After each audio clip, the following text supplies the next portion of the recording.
We keep hearing that Canada has the best economy in the G7. What is the G7? Do people even know what the G7 is? And if it's just 7 countries, why don't they have the best and the most prosperous economy in the whole world?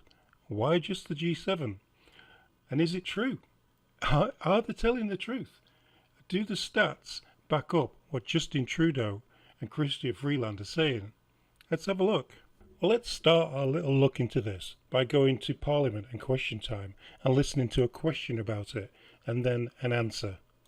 After 9 years of reckless spending, Canadians are at a breaking point. With record demand at our food banks, we have now learned that 60% of Canadians have resorted to eating expired food. Does that sound like a very, very highly thought of country when 60% of Canadians are eating expired food? No, I don't think so. And the lineups at food banks as well. They're really, really, really, really, really bad in Canada. Yet this NDP Liberal government can't help themselves. They have hiked the carbon tax another 23% on April 1st as part of their plan to quadruple it by 2030. Why does this Prime Minister hate Canadians who just want to heat their home, feed their kids, and drive to work? Why won't he just axe the tax?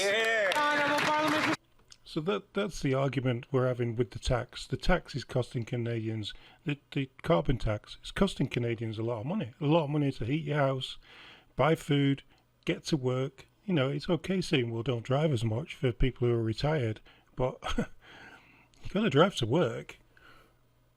Secretary. Madam Speaker, Conservatives talk down our economy every day in this House, while in reality Canada's economy has shown great resilience despite the global shocks that it's been under. We have the lowest debt to GDP ratio, the lowest deficit in the G7, a AAA credit rating that's been reaffirmed. Warren Buffett, while talking about investing in Canada, says we do not feel uncomfortable in any way, shape or form putting money into Canada. So here is how they fudge the numbers. Federally, government points to misleading debt rankings to justify the debt explosion that Canada has. So what they do is they use, I'll show you here, to calculate net debt, you subtract the government's financial assets from its total gross debt with the implicit assumption that those assets could be used to offset the debt, okay? But the financial assets used to calculate Canada's net debt include the Canada and Quebec pension plan. Assets in the Canada and Quebec pension plan are needed to provide pensions for current and future retirees in Canada. Therefore, Canadian governments cannot presumably draw from these assets to offset the government debt without compromising the pensions, the plans.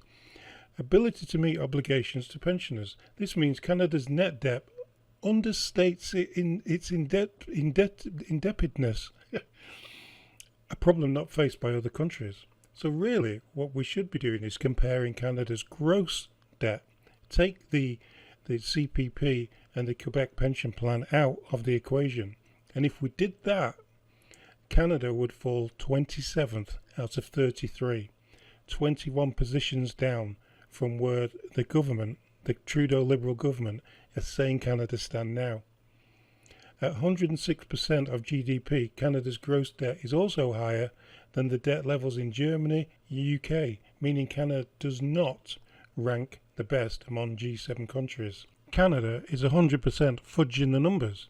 It's using the net debt instead of the gross debt, which you would presumably use because you're not going to use the pension, the money from the Ontario, from the Canadian pension plan and from the Quebec pension plan to pay off your debt, are you?